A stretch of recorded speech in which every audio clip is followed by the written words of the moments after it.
ये देश का पहला ऐसा गांव है जिसे हाथियों के लिए खास तौर पर तैयार किया गया। राजस्थान में हाथियों का सामाजिक और राजसी परंपराओं में हमेशा से स्थान रहा है और ये आज भी कायम है। यही वजह है कि 2010 में राजस्थान में देश का पहला हाथी गांव बनाया गया। आपको बता दें कि इस गांव में करीब 85 हाथी हैं और 800 से ज्यादा लोगों का जीवन इन हाथियों के जरिए चलता है। लेकिन कोरोना के कहर के चलते अब इन लोगों पर रोजगार का संकट खड़ा हो गया है। देखिए देश के पहले हाथी गांव से TV9 संवाददाता जितेश जेठानंदानी की ये खास रिपोर्ट। इस वक्त हम मौजूद हैं देश के एक ऐसे गांव में जिसका नाम है हाथी गांव। पूरे गांव में इसी तरह के हाथी ही हाथी है। आप तस्वीरें देख सकते हैं। इस वक्त हमारे साथ आसिफ मौजूद है। आसिफ, ये पूरे गांव में कितने हाथी हैं? हाथी गांव इसका नाम है और इस कोरोना काल के अंदर बीते एक साल के अंदर 2 बार वेव आई है। लगभग 1 साल हो गया है। कितनी तकलीफें हुई, कितनी दिक्कतें आई? मुझे तो ये जानकारी है कि आपको घर तक बेचना पड़ा इन हाथियों को पालने के लिए। जी हाँ, बिल्कुल सही बात है। जब से कोरोना काल स्टार्ट हुआ, ये हमारे देश के अंदर जब ये कोरोना वायरस आया, तकरीबन पिछले साल 17 मार्च से हाथी की सवारी बंद हो गई और जो 24 नवंबर तक तकरीबन 8 महीने हाथी की सवारी बंद रही। तो उस पिछले लॉकडाउन के अंदर हमें काफ़ी परेशानियों का सामना करना पड़ा। हमारी आर्थिक स्थिति जो थी वो काफ़ी बिगड़ चुकी थी। उस दौरान हम लोगों ने अपने मकान गिरवी रखे और साथ साथ अपने जो जेवर थे वो बेचने पड़े, क्योंकि हमने इन हाथियों को बचपन से अपने साथ रखा। इन हाथियों ने हमारा बचपन से प्रेम रहा, क्योंकि ये हाथी जो है हमारे एक परिवार का हिस्सा है। हम खुद भूखे रहे लेकिन इन हाथियों को भूखा नहीं रहने दिया। इस गांव के लोग हाथी को न केवल अपना साथी मानते हैं बल्कि उन्हें इंसानों की तरह प्रेम भी करते हैं। गांव में हाथियों के अलग अलग घर हैं और हाथियों को पालने वाले महावत इन्हें अपने परिवार के सदस्य की तरह मानते हैं। महावतों ने लॉकडाउन में हाथी पालने के लिए मकान तक बेच दिए ताकि हाथियों को वो अच्छा खाना खिला पाएं और इनका साथी हाथी भूखा ना सो पाए। सरकार ने आपकी मदद जरूर की, ऊंट के मुंह में जीरे के समान एक मदद की। कितने यहाँ पे हाथी हैं और कितने का एक हाथी का डेली का खर्चा होता है? तकरीबन कितने रुपए का नुकसान आपको ओवरऑल लगभग 1 साल में हुआ? देखिए, अभी यहाँ पर मौजूदा 85 हाथी हैं और एक हाथी का दिन भर का जो खर्चा है वो तकरीबन 2,500 से 3,000 रुपये के समथिंग आता है।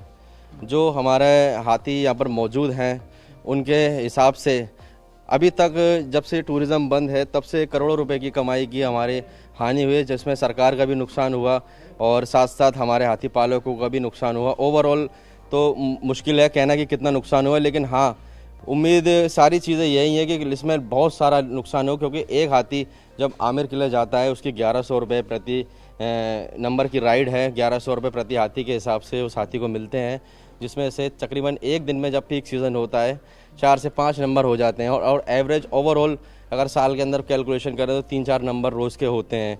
तो उस हिसाब से काफ़ी नुकसान हुआ है हमें अब तक। देश में कोरोना की रफ्तार थम चुकी है, तो वहीं कोरोना केस कम होने के साथ ही केंद्र और राज्यों ने लॉकडाउन में छूट देनी शुरू कर दी है। लॉकडाउन खुलने के साथ ही हाथियों को पालने वाले महावतों की उम्मीद भी जागी है। ये आप तस्वीरें देख सकते हैं। महावतों के चेहरों पे खुशी देख सकते हैं कि उनको लगा है फिर से गजराज की गूंज से टूरिज्म का श्री गणेश तो हो गया है, लेकिन वो दिन कब लौटेंगे, वो समय कब लौटेगा और वो दिन कब आएंगे, वो दिनों का इंतजार कर रहे हैं। सर, पहले जब नॉर्मल डेज थे पर्यटक कितने आते थे, कितने आपको हाथियों से इनकम हो जाती थी, कितना आपको लगता है अमूमन नुकसान पूरे 1 साल के अंदर हुआ, तकरीबन बता दीजिए। देखिए, पर्यटक पहले हाथी गांव के सुबह जो हाथी के रोटेशन होते थे आमिर के अंदर, आमिर किले आते थे पर्यटक। उसके बाद आमिर किले के बाद हाथी गांव के अंदर भी देसी विदेशी पर्यटक आते थे। तो एक दिन में एक हाथी तकरीबन 4,000 रुपये 5,000 रुपये के समथिंग एक हाथी की कमाई हो जाया करती थी।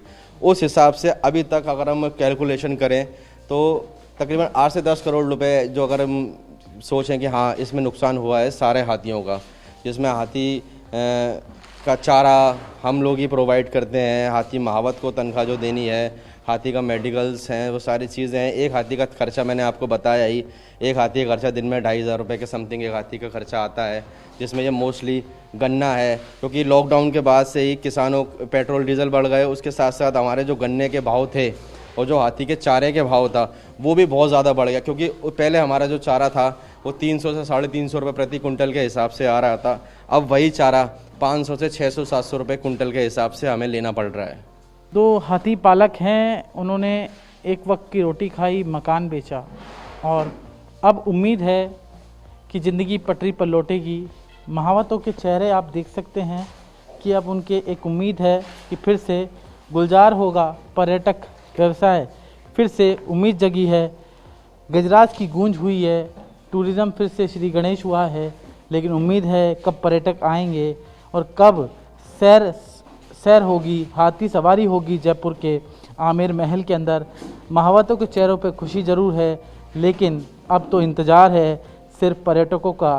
रोज़ सुबह वापस से अब हाथियों का नहाना शुरू हो गया है। आपको बता दें 2020 में हाथी सवारी फिर से शुरू हुई थी। अब पर्यटक फिर से गुलजार होगा, टूरिज़्म आएगा, ज़िंदगी पटरी पर आएगी। लेकिन अब देखने वाली बात ये होगी कि क्या ये हाथी गांव फिर से, ये हाथी, ये गजराज फिर से खुश हो पाते हैं? क्या ये गजराज फिर से उसी ज़िंदगी को जी पाते हैं, उसी खुशहाली से लोगों को, टूरिस्टों को अपनी सवारी करा पाते हैं? कैमरा पर्सन शक्ति के साथ जितेश जेठंदानी, TV9 भारतवर्ष, जयपुर, राजस्थान। बहरहाल आपको कैसी लगी हमारी ये रिपोर्ट, हमें कमेंट करके जरूर बताएं। बाकी देश और दुनिया से जुड़ी सभी खबरों के लिए देखते रहें TV9 डिजिटल।